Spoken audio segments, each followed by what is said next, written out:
everyone, this is Ryan from DualShockers.com, and welcome to our For Honor coverage. We had the chance to go check out a special preview event with Ubisoft for their upcoming action game For Honor, which is coming out in February next year.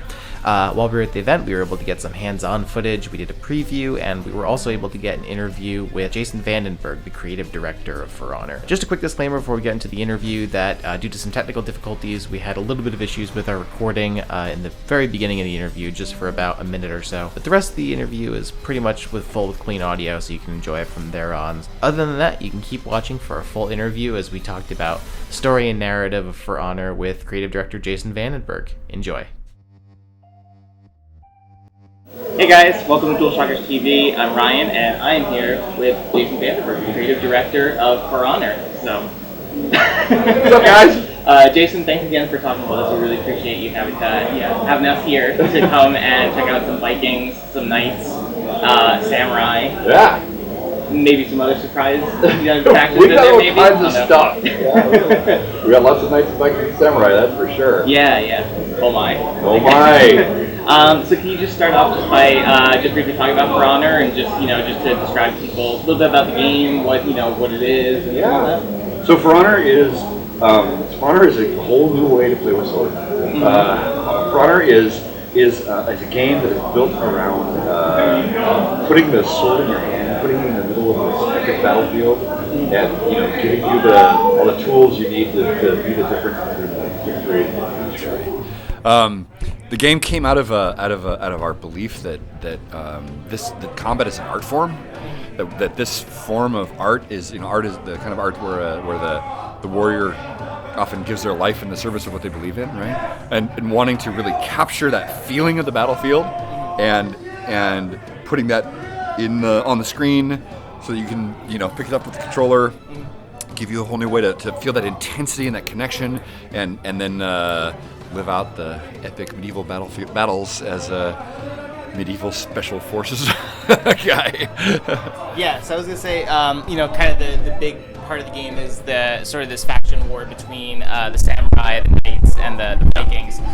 So what was the inspiration between having these groups fighting each other and doing all these medieval battles? Well, I mean, from the beginning we knew that the game originally came from just a desire to do great sword fighting in video games, but when we started talking about what kind of world could we do and what would that be, we would have these conversations like, should we do knights, or we could do a Viking game, or we could do a samurai game. That'd be really cool. And people are always voting, right? And after a while, if I have enough conversations like that, I'm like, hey guys, what if we just did all three? Like, that's clearly everyone, like, we're not going to agree on this, right? Yeah. Isn't that kind of the point, right? Like, isn't that sort of the thing? So I think that the great thing about it is these three factions, they represent not just the sort of the skin of history, right? They're also they represent the different values of types of warriors, right? The knight defenders, right? The protectors of the helpless, right? Is the idea behind the knights, and the Vikings, people who love Vikings, right? It's about freedom and passion and right? And then the samurai follow mastery and devoting themselves to something greater than one person and striving for perfection, right? All that. So underneath it is this question about what kind of warrior might you be, I think.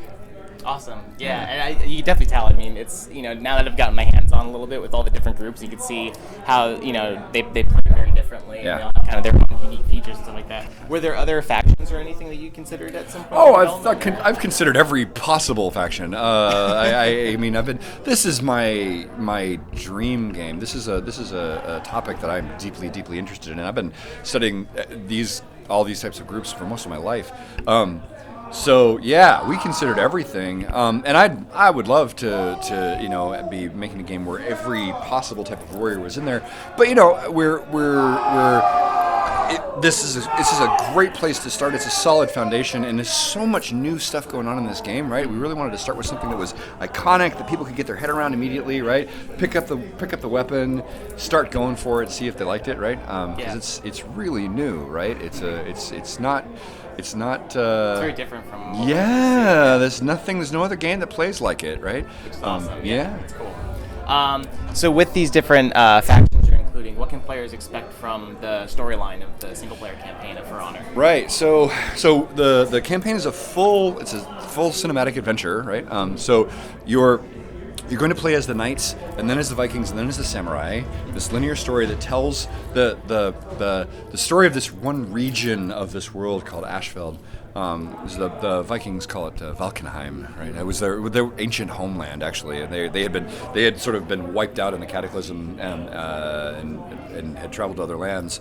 And the knights have occupied this place, and the Vikings have returned, and the samurai have ended up here from their homeland has been destroyed, and they've ended up here as a place of refuge. And in this world where these three factions are fighting for who owns this territory, we have this splinter group, this group called the Blackstone Legion, led by a warlord named Napoleon. Napoleon is she's a believer, she's a visionary. She believes in she believes in predator and prey. She believes that humans are divided into wolves and sheep, and that we have a kind of a moral obligation to set the wolves free so that they can prey more readily on the sheep.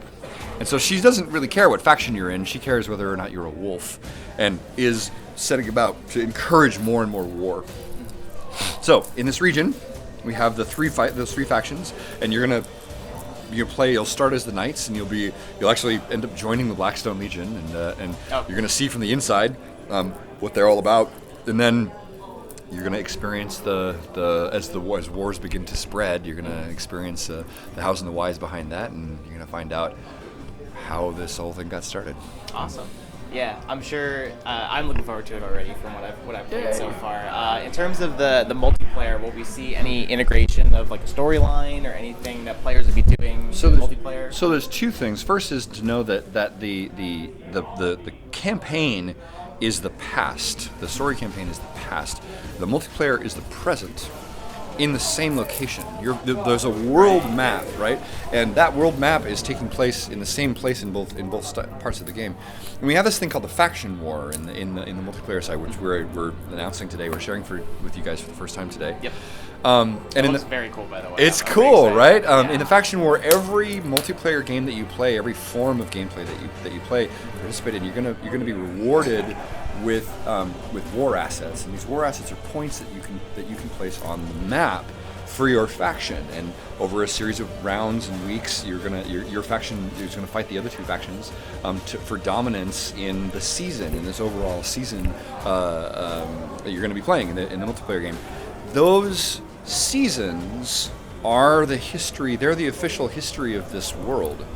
So when that first season is over, the victor, the team that has won, the faction that has won, will officially have won that year in the story of For Honor, right? So it's they're connected. The storylines are sort of part of one tale of what's going on in this one region.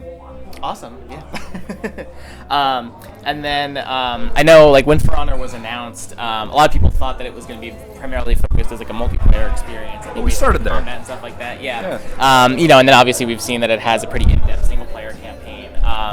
Was that always imagined from the start, or did that come later in development to kind of give it a big storyline? Or? Well, we knew that we needed to start with multiplayer. We knew that the mechanic to really make this mechanic work and to prove that it was functional, we needed to solve the multiplayer problem, because the multiplayer problem was much harder. We had to invent a kind of a new way of doing networking and a bunch of new technology, and we needed to overcome that problem. Now, all of that we knew we were going to be able to move all of that into single player, and we were able to do that, right? So we started with multiplayer, and we've been working on that the longest. But we always knew, with this topic, right? Knights, Vikings, and Samurai, right?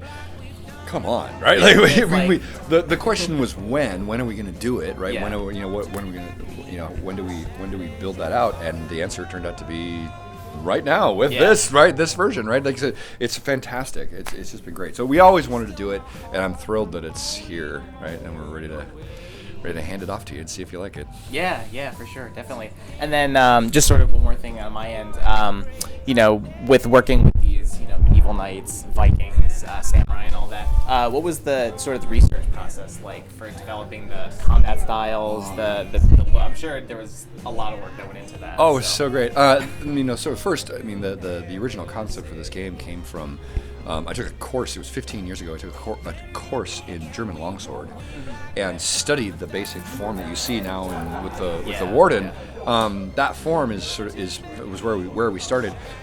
Whenever we would build a new character, when we're building new heroes in this game, what we do is we bring in weapon experts who understand not just the sort of the official historical style, but understand practically how this weapon, like what was the role of this weapon in the battlefield? How is it intended to be used, right? What was its strengths and weaknesses?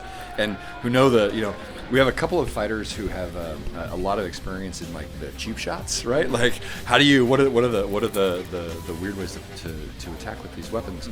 And then we bring in stunt people, we bring in martial artists, we bring in, and then game designers. We have this sort of group, rumble where we just work out what we can do with this weapon. And we did that with every one of these, so it's just a blast. And then we go and we mocap them. Right? We take the performance and we go and mocap them. So it's a blend of research, history, stagecraft, pure invention, right? Fitting with our own game design needs, right? But we always start with what is that weapon really for? Yeah. Like we want to be as true to the design of the weapon in its place as possible. Yeah, I mean, from what I've played so far, I've definitely noticed that there's a lot of attention to detail to how each particular person is moving, and like probably some of the most in-depth sort of animations I've seen, especially for something like this. And I think, I think you guys had mentioned at some point how you wanted everything to kind of feel like there's to it, like all the strikes and the blows and stuff. But you definitely feel it, because I was playing as the Viking earlier, and when you run and like punch people, you feel it. It's a lot of work, and we have. I mean, we have an entirely new way to do animation in this game. We have this system called Ammo, which is a totally new way to even do gameplay animation. We just take these massive clips of motion capture and sort of slice them up into pieces. It's an amazing system.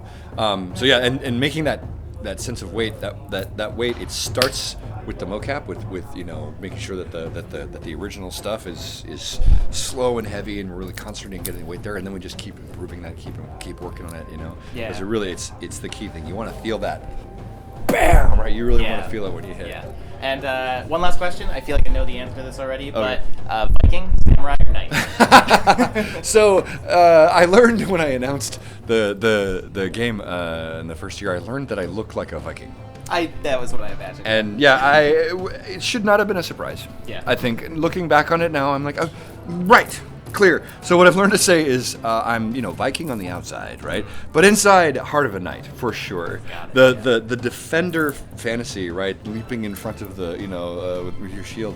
That has always been where I started. My character really is the warden with the longsword. That's where I live, right? This game is kind of an excuse for me to be able to play that character, right?